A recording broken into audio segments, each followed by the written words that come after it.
अस्सलामु अलैकुम वरहमतुल्लाह। अल्हम्दुलिल्लाहि रब्बिल आलमीन वस्सलातु वस्सलामु अला रसूलिहिल अमीन। रब्बि इश्रह ली सदरी व यस्सिर ली अमरी वहलुल उक़दतम मिन लिसानी यफ़क़हू क़ौली।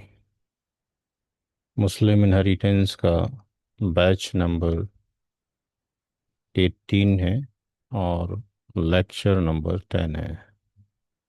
और जो टॉपिक है उसका नाम है inheritance shares of Muslim women.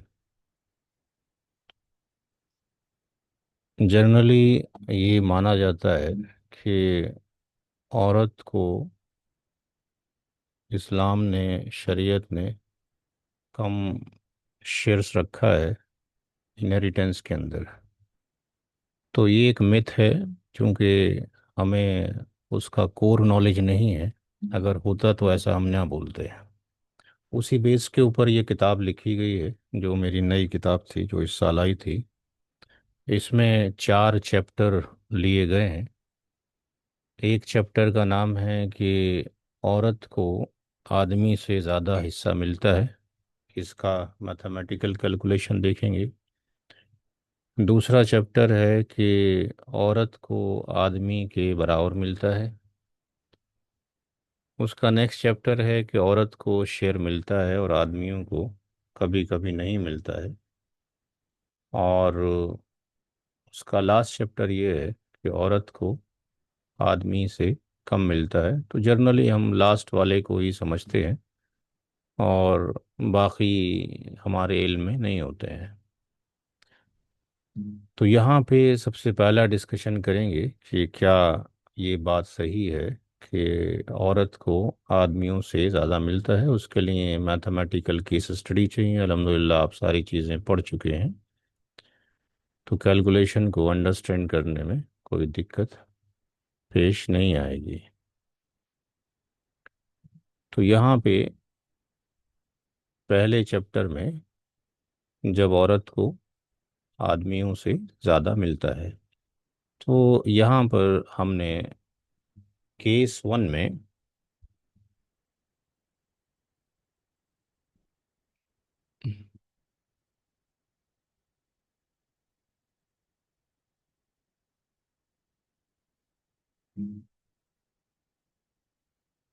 Case 1 के अंदर हमने हस्बैंड को लिया है, फादर को लिया है, मदर को लिया है और 2 डॉटर्स को लिया है। अब कौन किस कैटेगरी में आता है, उसका शेयर क्या होता है, ये आपको ज़्यादा डेप्थ में जाने की ज़रूरत नहीं है, जो है आप लोगों को आता है।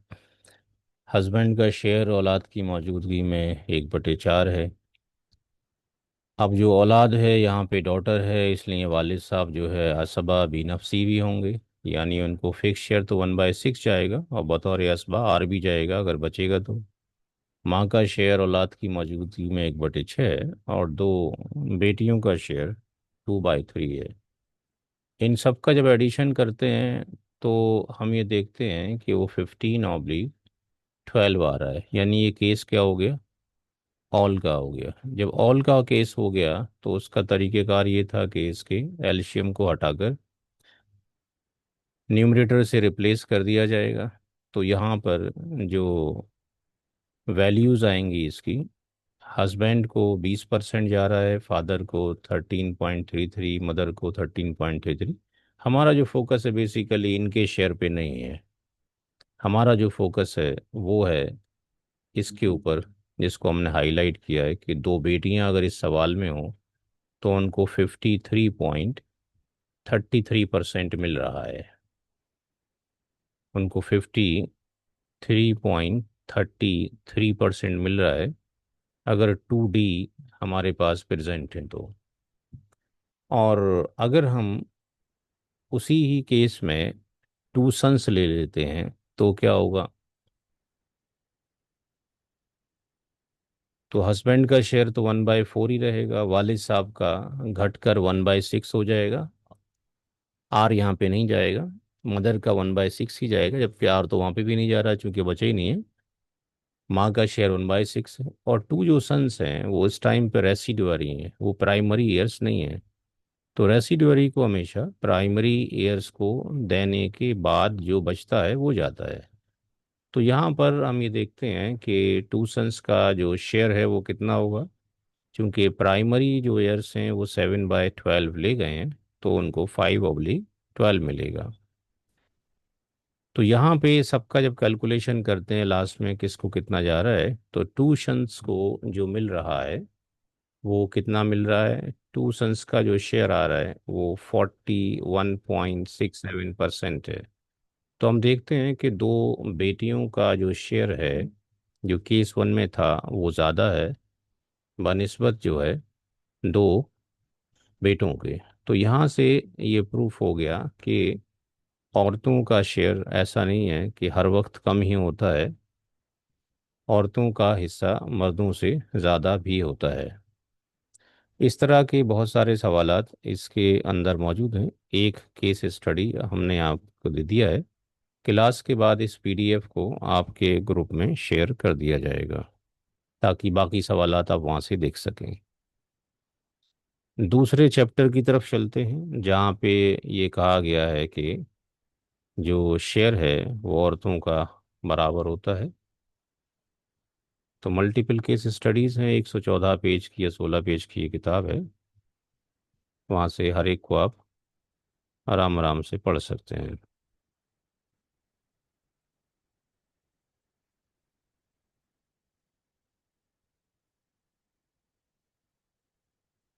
तो पहले वाले चैप्टर में जहाँ पे औरत को आदमियों से ज़्यादा शेयर मिलता है वहाँ पे 14 केस स्टडीज़ हैं। दूसरा चैप्टर है कि जब औरतों को आदमियों के बराबर मिलता है, तो यहाँ पर अगर हमने क्वेश्चन देखा कि हस्बैंड है और एक डॉटर है, दो ही लोग मौजूद हैं, तो हस्बैंड का शेयर 1/2 है, एक डॉटर है उसका।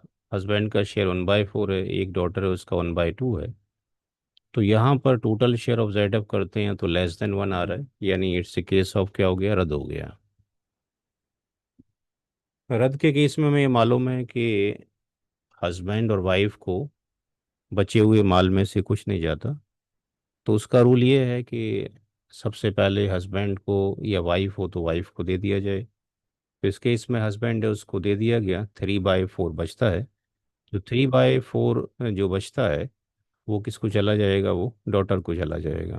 तो डॉटर का जो शेयर है इस सवाल में कितना है, 75% मिल रहा है।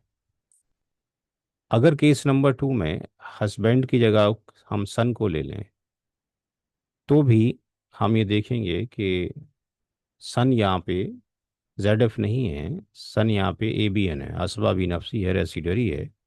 तो हस्बैंड को 1/4 दिया जाएगा और रेसिडरी जो चला जाएगा वो बेटे को चला जाएगा। और बेटे का शेयर भी 75% आ रहा है। तो यहाँ पे केस वन और केस टू हम देखते हैं कि दोनों के शेयर जो है 75-75% है। इस तरह और भी सवालात इसके अंदर मौजूद हैं। केस नंबर 5 में वाइफ को और रियल ब्रदर को लिया गया है। वाइफ का शेयर 1/4 है, रियल ब्रदर हासबा भी नफसी है। तो वाइफ को 1/4 देने के बाद जो है रियल ब्रदर का 3/4 बचता है, 75%। और इन दैट केस अगर वाइफ के साथ में रियल सिस्टर को ले लिया जाए, तो रियल सिस्टर का शेयर 1/2 है, वाइफ का 1/4 है। यहाँ ये रद्द का केस बन जाएगा। तो रद्द के केस में वाइफ का शेयर हम पहले दे देंगे, बाकी जो रिमेनिंग बचेगा वो रियल सिस्टर को चला जाएगा। यानी इस केस में अगर हम देखते हैं तो औरत को भी और आदमी को भी शेयर बराबर जा रहा है। ये दूसरा चैप्टर था। इस तरह इसके अंदर भी मल्टीपल केस स्टडीज़ मौजूद हैं।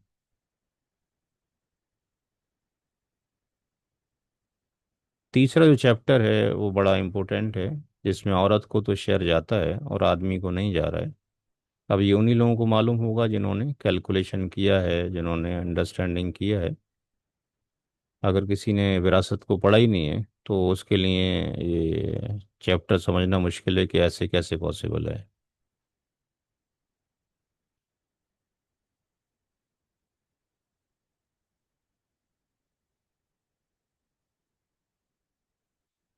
यहाँ पे कहा गया कि औरत को शेयर मिलता है और आदमियों को शेयर मिलता ही नहीं है। तो यहाँ पे हमने केस स्टडी में लिया है कि हस्बैंड मौजूद है, फादर मौजूद हैं, मदर है, डॉटर है, ग्रैंड डॉटर है। तो यहाँ पर हस्बैंड जेडएफ है, प्राइमरी ईयर है। वालिद साहब जेडएफ भी हैं और एबीएन भी हैं, क्योंकि औलाद में कोई बेटा या पोता नहीं है। माँ हमेशा जेडएफ होती है, डॉटर हमेशा जेडएफ है अगर अकेली है, और अगर अपने भाइयों के साथ में है, सन के साथ में है, तो असपा भी घर ही चली जाएगी। ग्रैंड डॉटर भी जेडएफ है, उसको 1/6 जा रहा है चूंकि डॉटर मौजूद है। तो यहाँ पे सबसे पहले जितने भी प्राइमरी ईयर्स हैं उनके अगर शेयर्स निकाले जाएं, तो यहाँ पे हम देखते हैं कि सबकी वैल्यूज़ को पुट करने के बाद जो कैलकुलेशन आ रहा है वो 15/12 आ रहा है, यानी ये ऑल का सवाल बन जाता है। तो इस केस में अगर हम सबके परसेंटेज कैलकुलेट करते हैं तो हम देखते हैं कि यहाँ पे ग्रांड डॉटर का जो हिस्सा है वो 13/0.33% आ रहा है। इसी केस में ग्रांड डॉटर की जगह पर अगर ग्रांड सन को रखा जाए, अगर ग्रांड सन को रखा जाए तो फादर यहाँ पे जेडएफ हो जाएगा क्योंकि पोता मौजूद है, और ग्रांड सन असबा भी नफसी ही हो जाएगा। तो रूल ये है कि सबसे पहले प्राइमरी ईयर्स को देंगे। प्राइमरी ईयर्स को जो हम शेयर का डिस्ट्रीब्यूशन करेंगे, तो हम ये देख रहे हैं कि भाई वो 13/12 आ रहा है, यानी ये कंडीशन ऑफ ऑल हो गई है। तो यहाँ पे जब ये प्राइमरी ईयर्स की अंदर ही 13/12 हो गया, तो फिर आर तो बचने का सवाल ही नहीं पैदा होता, यानी ग्रांड सन को इस सवाल के अंदर हिस्सा जा ही नहीं रहा है, यानी उसको 0% जा रहा है। तो इस तरह के भी बहुत केसेस हैं। जिस तरह आप मैथमेटिकल प्रैक्टिस करते रहेंगे कि फीमेल साइड पे तो जा रहा है लेकिन मेल साइड पे शेयर नहीं जा रहा है। और जो हम जनरली जानते हैं कि भाई औरत को आदमी से कम मिलता है, वो हमने चैप्टर लास्ट में रखा हुआ है कि जब औरत को आदमियों से कम मिलता है, तो यहाँ पे सन एंड डॉटर ले लिया 2:1, तो 2/3 बेटे को चला जाएगा और 1/3 बेटी को चला जाएगा, यानी उधर 66% जा रहा है बेटे को, और बेटी को 33% जा रहा है। तो ये वो केस है जनरली जो हमें नोन है, और जो 3 केसेस थे उसमें से हम अक्सर चीज़ों को नहीं जानते हैं। इसी तरीके से मदर और फादर का अगर हम देखते हैं कि यहाँ पर मदर है और फादर है, तो मदर का 1/3 है क्योंकि कोई यहाँ पे औलाद नहीं है, और फादर को रेसिड्यू जाएगा, तो फादर को 2/3 जा रहा है, यानी 66.67%, और मदर को 33% जा रहा है। तो इस तरह से बहुत सारी केस स्टडीज़ यहाँ पर हैं। रियल ब्रदर रियल सिस्टर है, उसको भी 2:1 ही जाता है। ये आयत नंबर 11 के अंदर भी है और आयत नंबर 176 के अंदर भी है। यहाँ पे हस्बैंड फादर और मदर के केसेस लिए हैं। तो हस्बैंड फादर और मदर जब ये एग्जिस्ट करते हैं, तो ये हमने बताया था लास्ट टाइम पे कि ये हज़रत उमर रदी अल्लाह तआला अन्हु के दौर खिलाफत में इस तरह का क्वेश्चन आया था कि स्पाउस में से कोई एक मौजूद है, और हस्बैंड और वाइफ में से कोई एक है, और वालिदैन दोनों मौजूद हों, तो उसमें से सबसे पहले हस्बैंड को दे दिया जाता है, बाकी जो बचता है वो 2:1 मदर एंड फादर को दे दिया जाता है। तो इन दैट केस के अंदर भी हम ये देखते हैं कि जो मदर और फादर है उसको जो जा रहा है वो 2:1 इधर जा रहा है, और अगर हस्बैंड वाइफ को कंपेयर करते हैं इस सवाल में, तो यहाँ हस्बैंड को 50% है। और दूसरे वाले केस में अगर हम देखते हैं, मेरा माउस में शायद कोई प्रॉब्लम हो गई। दूसरे वाले केस में अगर हम देखते हैं कि हमें वाइफ लेते हैं, फादर और मदर लेते हैं, तो यहाँ पर भी वही रूल अप्लाई होगा कि वाइफ को देने के बाद जो रेसिड्यू बचेगा उसमें से मदर और फादर को 2:1 दिया जाएगा। तो यहाँ पे अगर मदर फादर को देखते हैं तो यहाँ 25%, 50%, यहाँ पे 2:1 नज़र आ रहा है। और अगर वाइफ को कंसीडर करते हैं तो वाइफ का यहाँ 25% है। और उधर पीछे जो उनका शेयर है, जो हस्बैंड का है, वो 50% है